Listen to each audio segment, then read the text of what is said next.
Hello, I am Xarkun, and this is World of Warships Legends. Vladimir Trubetskoy on the screen. He's the commander I have chosen to helm the lightest cruiser in the entire game, the Tier 6 Soviet destroyer Minsk. That's right, this is a ship I haven't featured in a long time, but I do enjoy the Russian destroyers, and I've got a pretty good game for you here in the Minsk. And I should say, before we really get into things, that the title of this video is not actually my creation. In fact, the person who gave me the idea for it should be credited, because I really do like the title, and that person is Juice the Goose, who I featured before on this channel. Hashtag sub to Juice, but do be warned that if you do choose to venture over to Juice's channel and give him a subscription, he is somewhat of a degenerate weeb. Anyway, we're in the Minsk, Tier 6 Russian destroyer, actually more like a light cruiser without a citadel. Basically, this is a pure gunboat. I haven't featured it or played it, really, in a long time. But, you know, something came over me. I thought I would take it out, see what we could do. And you're going to, I guess, see the style of this destroyer play encapsulated in this video. Essentially, it's an HE spamming cruiser with no citadel. What you want to do, ideally, is kind of get on a flank like this and just open fire at anything and everything, including American heavy cruisers like the Pensacola. The shells do a lot of damage, honestly, with Trubetskoy's mortar skill active, and we aren't going to be gunning down this Pensacola super quickly, but we are going to take away a lot of his hit points, and we are going to get him to shoot at us. And this is basically the kind of play style that really befits the entire Russian destroyer line and sort of culminates at the end of the line with the Tashkent and the Khabarovsk, both of which are excellent at this sort of HE spamming cruiser style of gameplay.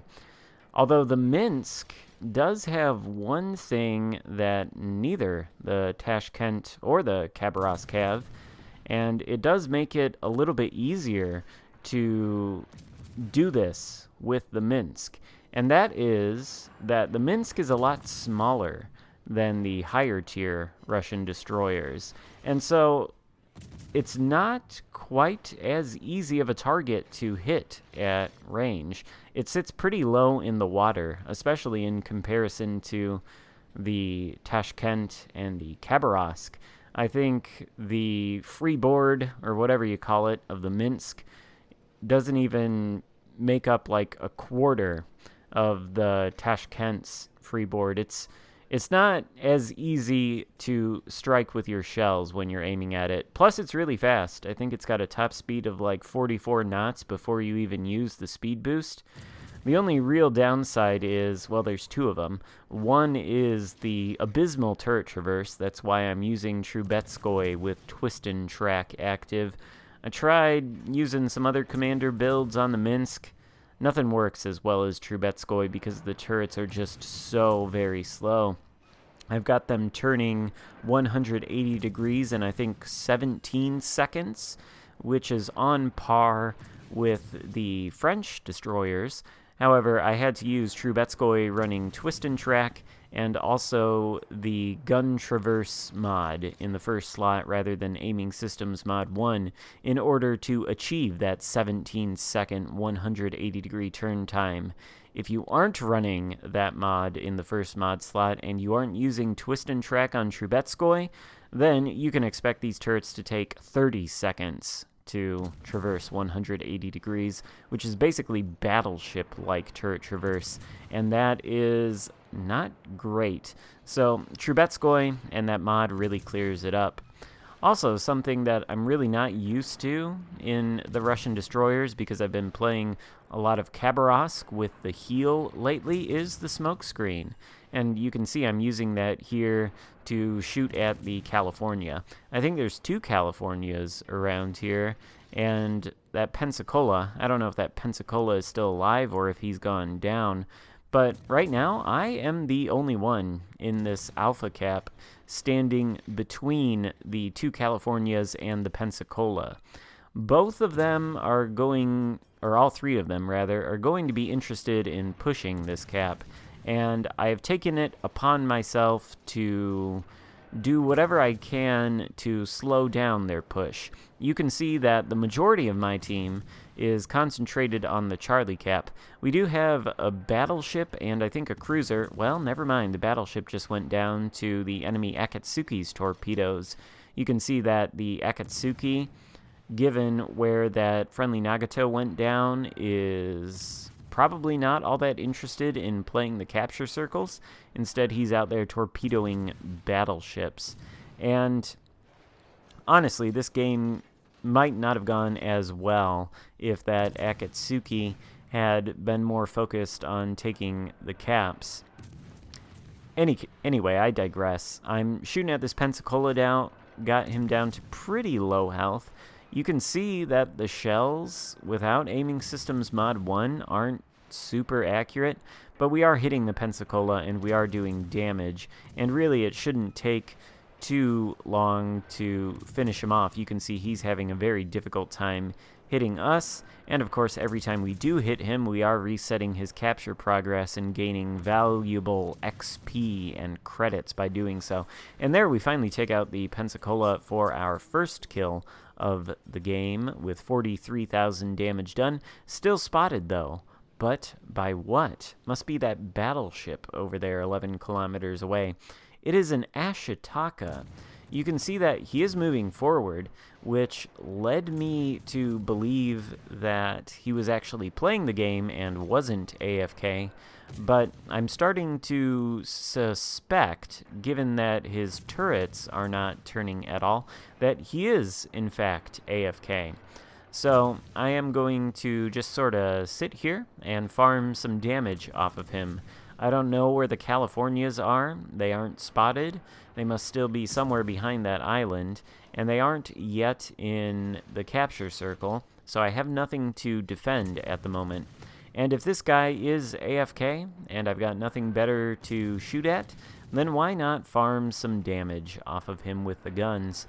I already have one fire lit on sort of the front of his ship, so you can see that I'm aiming away from that fire in an attempt to get another one, but it doesn't seem like the Ashitaka has a whole lot of superstructure that these 130mm HE shells can penetrate, so we're not getting a lot of damage. We do get a second fire, and obviously this guy is AFK, he's not putting them out. Keep taking some hits from the Californias back there, which is a problem, and frankly this is a little bit of an error on my part. I think I stopped paying attention to that Alpha Cap, and now the Californias are in the process of flipping it. I do think they are going to secure it, which is not what I wanted to happen, honestly, but it might not be that big of a deal in the grand scheme of things. This game is already half over. The enemy has lost 4 ships, and we've lost 1. And really, if you want to look at it from a technical standpoint, they've lost 5 ships because this Ashitaka is AFK. He's not even doing anything. He's just sitting there being a damage pinata for me. But now I'm headed back towards the Alpha Cap. I do want to start shooting at these Californias.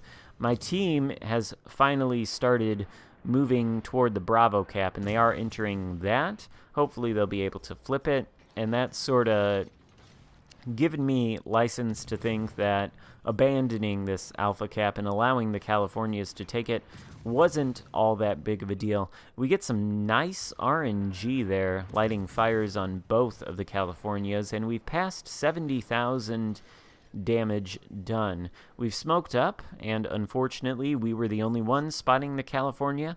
So we're going to turn our attention back to the AFK Ashitaka, who is still burning from one of our fires right now, and looking like he's on pretty low health.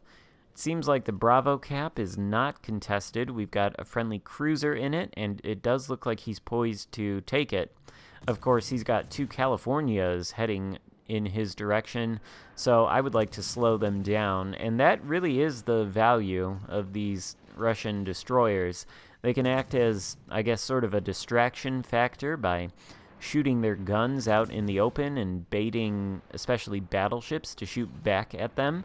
The battleships are concentrated on trying to hit a destroyer that they're going to have a very hard time hitting, then they're not shooting at the rest of your team. So, in a sense, you're tanking damage if you do that.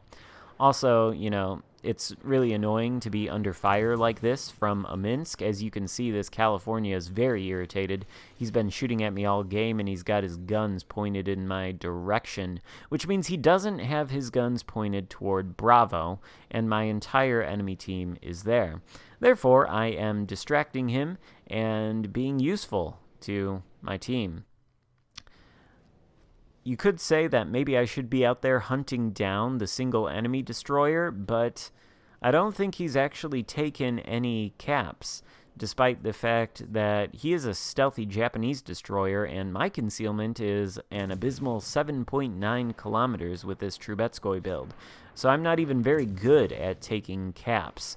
That is the one downside if you're going to play the Russian destroyers like I am playing this one. You aren't very stealthy, you'll be outspotted by everything, and therefore you aren't a good capping destroyer, which is why in the beginning of the game I spent so much time shooting at that Pensacola in the Californias before I ever even got close to the Alpha Cap, which I did end up taking.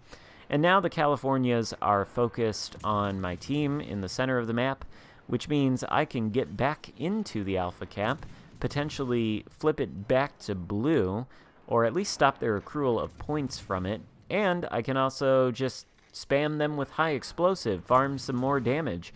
We're already at 132,000 damage done, 133 and counting with the fire still burning, and we've done all of it with our guns. We have a Witherer medal and the high caliber, so it's a good amount of damage we're pumping out. I should say, though, that even though this is a good result in terms of damage for this game, it's not typical, at least of my performance in the Minsk. I probably get somewhere more like 70 to 80k damage with this ship when I do play it, but so long as I position carefully and play to the destroyer's strengths, I do find that I do win a significant number of games in this ship, and I feel like a lot of players probably don't take this thing too seriously.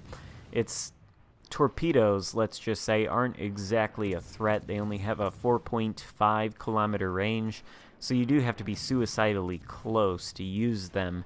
And if you run into Minsks in the wild, more often than not, you will see them try to suicide torpedo battleships and lose their lives in the process. Maybe they'll get a dev strike or something, but they won't be of much use to their team.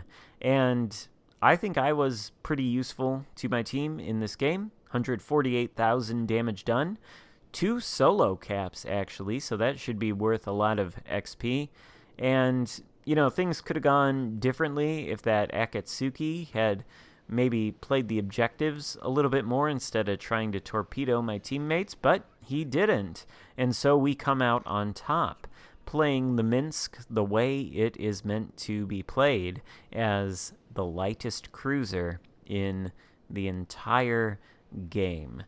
We've only got that York left, and he's got an Arizona barreling down on him. He nearly kills the Arizona, actually. But one of these guys is going to finish him off, and we will end this game in a glorious victory in the Tier 6 Russian destroyer Minsk. Hope you enjoyed the video and my results in the Minsk. 148,000 damage done, Witherer, high caliber, 2,800 base XP. not bad at all. Give the video a thumbs up if you did enjoy it, and thank you so much for watching. I will see you next time. Goodbye.